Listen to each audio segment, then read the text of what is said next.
Hey, Nancy, what is this mess? I can't believe it. A housewife who doesn't clean and goes out early in the morning to have fun?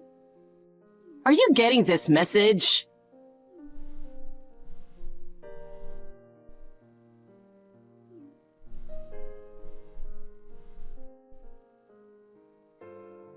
Donna, I'm at work. I'm not out having fun. Just get home and clean up right now. It's unacceptable to leave the house in such a chaotic state. I'll clean up as soon as I get home from work. Besides, I did tidy up a bit this morning. But with kids around, things just get messy again in no time. That's just an excuse. And look, there's laundry piling up too.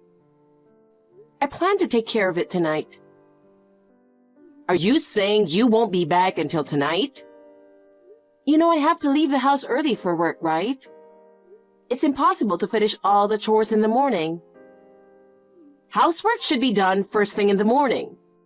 If the house isn't in order, the whole day goes wrong. I understand that, but that's only possible for full-time housewives, you know. It's normal for working moms to be out during the day.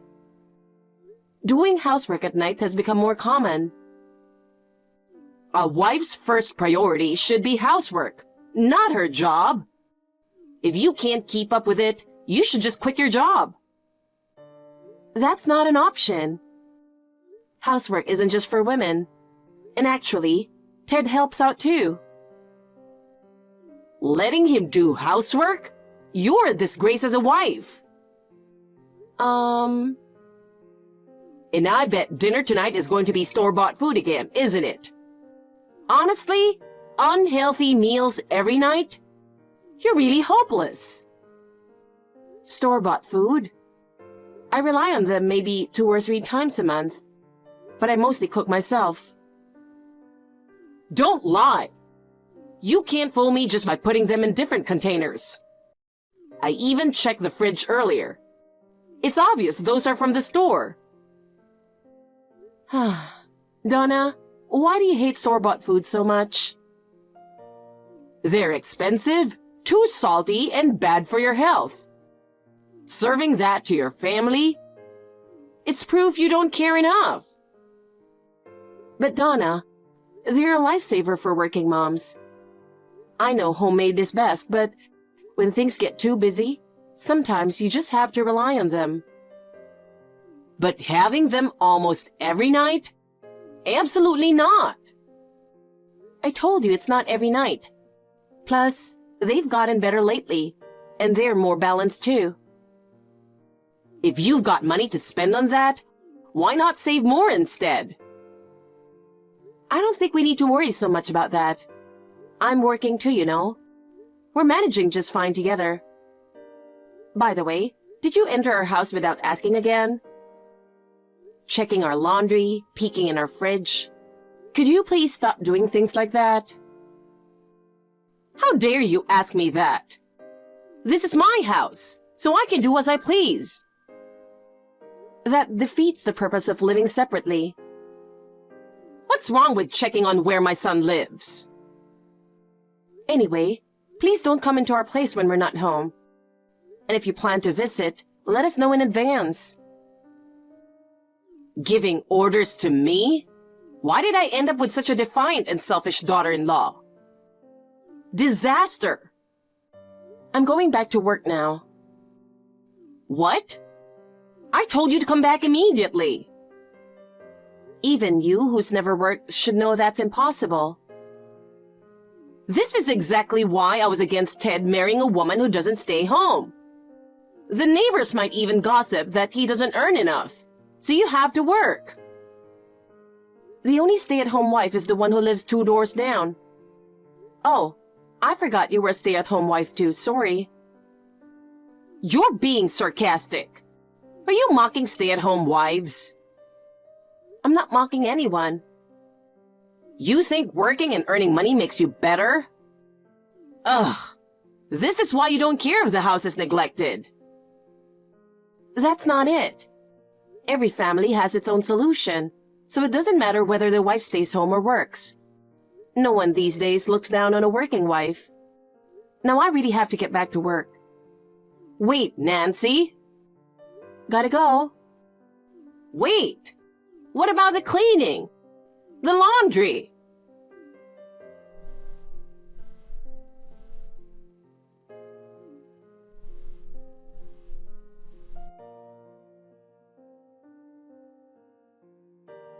Honey, sorry to bother you at work. I need a favor. What's up? Can you pick up Roger today? A couple of my colleagues called in sick or had personal issues, so I can't get away. No problem for me. I'm definitely leaving on time. Thanks so much. Honestly, if my mom could pick him up, we wouldn't have to rush around like this. She's got plenty of free time, but she never budges.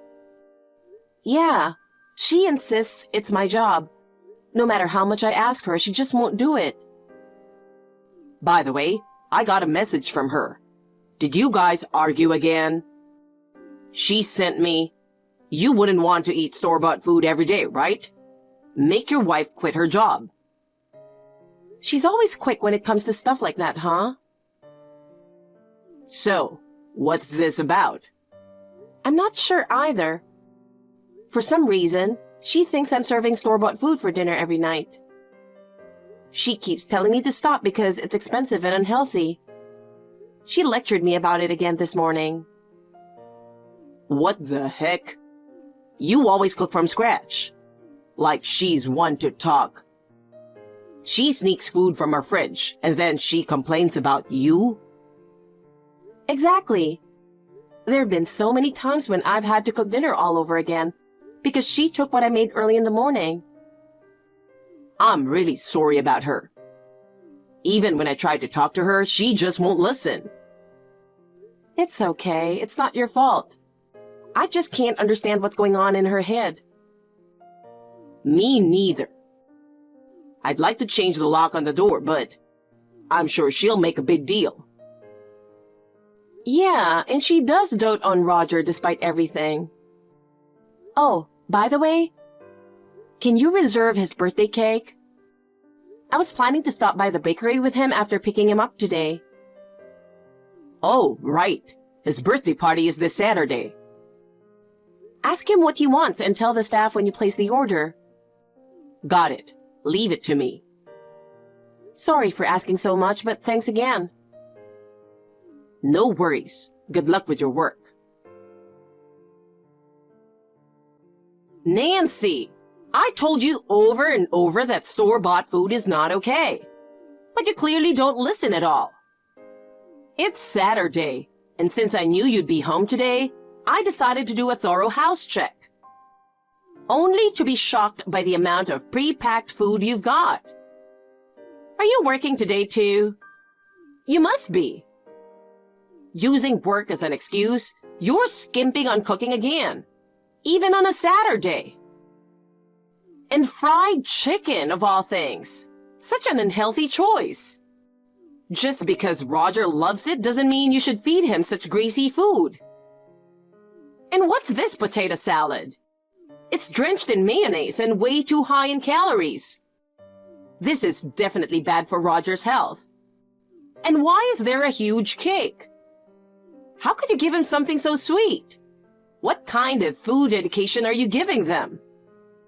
Back in the day, cakes were for special occasions only, not something you just have lying around. You probably got this for Ted and Roger since you're out during the day. But this is absolutely not acceptable. The size is ridiculous, too. Are you trying to make your husband and son overweight? Don't tell me you're unaware of the dangers of sugar. Too much of it doesn't just cause cavities and obesity. It increases the risk of diabetes. If you keep this up, Roger will have serious health issues when he's older. And did you know that too much sugar can also make people more emotionally unstable? Feeding them this stuff makes you a failure as a mother and a wife.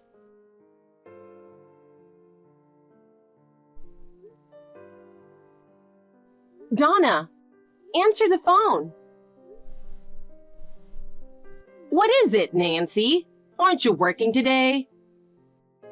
I'm off today. I just got home after running some errands, but did you do this? What are you talking about? Don't play dumb.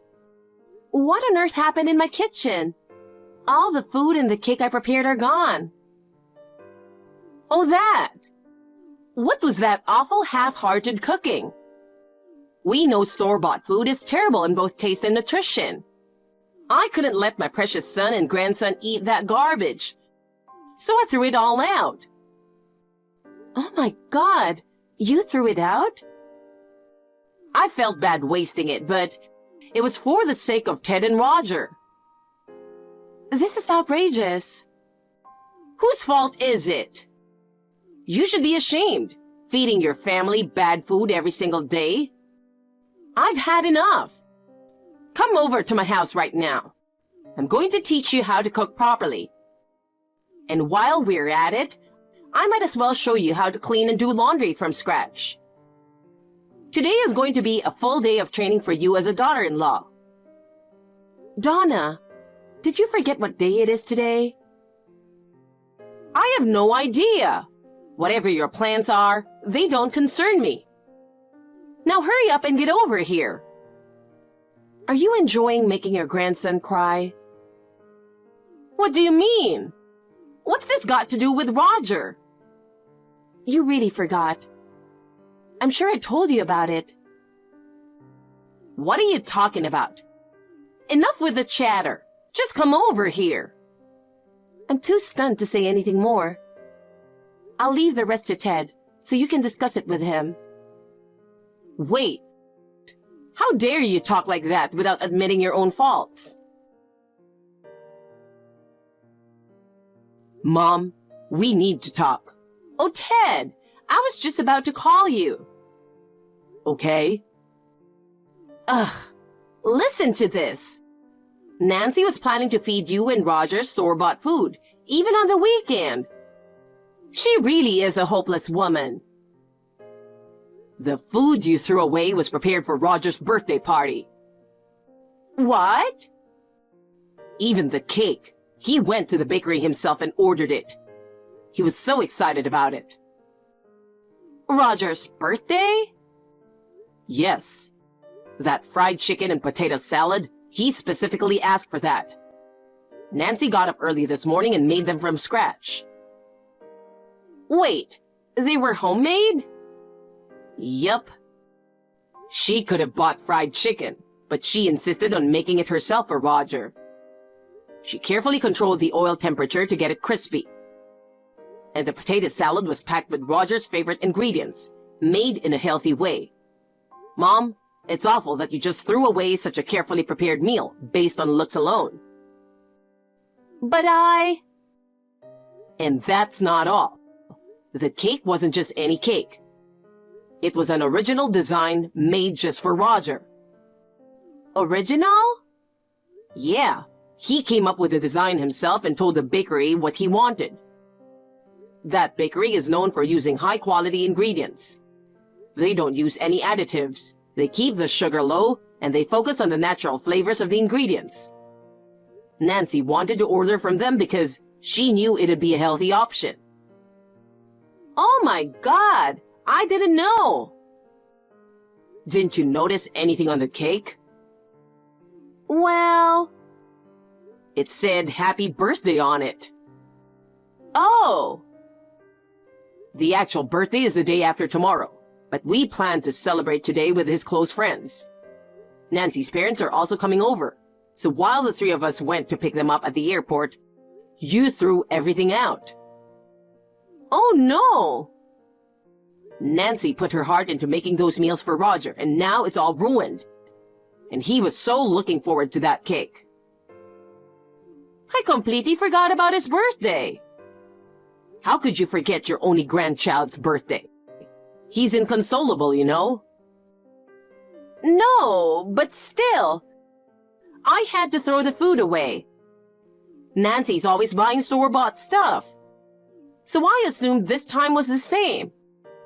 I didn't want you and Roger to eat unhealthy food, so I did it out of kindness. How is that kindness? Even if the chicken and potato salad weren't homemade, it's unforgivable to just throw away food like that. But... And Mom, you've been complaining that Nancy relies on store-bought food because she's too busy with work. But that only happens when both of us have to work late and can't find the time to cook. It doesn't happen often, and usually, either she or I cook. Oh, come on.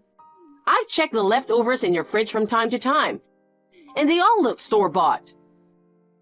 That just shows how good Nancy is at cooking. No way.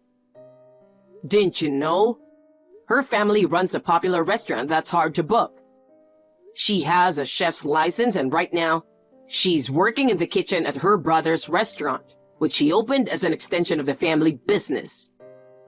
There's no way she could be bad at cooking. This is the first time I hear about it. It was mentioned when you first met her family. Was it?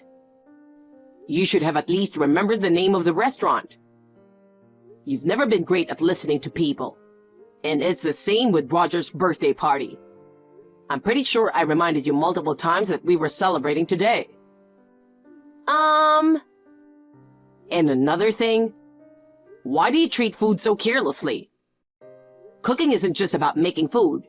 It's about putting care and love into what you're making. Don't you understand that your selfish actions hurt others? Well, I understand, but... But what? You must have something to say. Go ahead, I'm listening.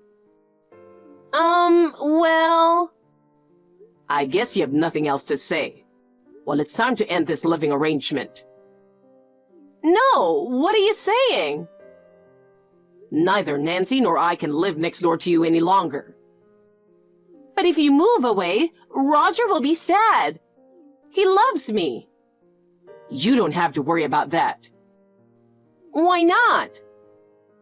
He said he doesn't like you anymore because you didn't celebrate his birthday. No. He also said he doesn't like you even more because you're always mean to his mom. He doesn't want to see you anymore. You're lying. I've always spoiled him and helped babysit. You did spoil him sometimes, but only when you felt like it. And you never took him to the park or picked him up from school, did you? Even when we were swamped with work, you said that raising him was the mother's job. He noticed that, you know. He also listened, feeling sad, when you kept making snide remarks to Nancy every day. I can't believe this. Believing you when you said you were lonely after Dad passed and agreeing to live next door was a mistake. You said we'd support each other. But instead, all you've done is cause trouble. Moreover, making my wife and son unhappy, I won't forgive that, even if you are my mother. Ted, I'm coming over right now. Let's talk this out.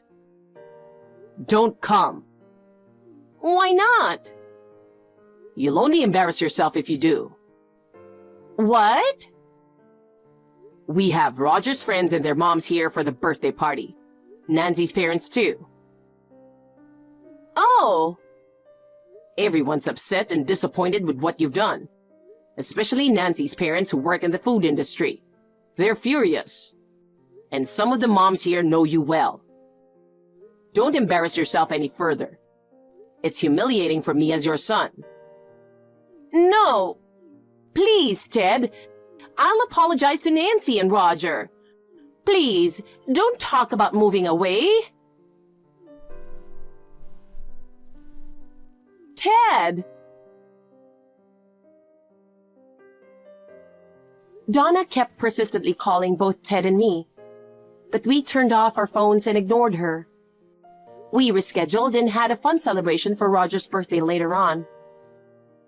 Of course, Donna wasn't there. We enjoyed ourselves in the backyard while she stayed quiet next door, probably listening to all the noise we were making.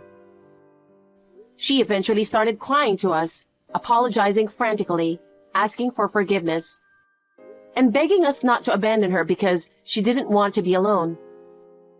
But we didn't change our minds and moved away the month after the birthday party. We left while she was away, making sure she wouldn't follow us, and didn't give her our new address. Ted hasn't blocked her just in case. According to him, even though she says she's sorry, she's still talking badly about me, saying mother should stay home instead of working. She wants us to live closer to her again, but I have no intention of ever seeing her again.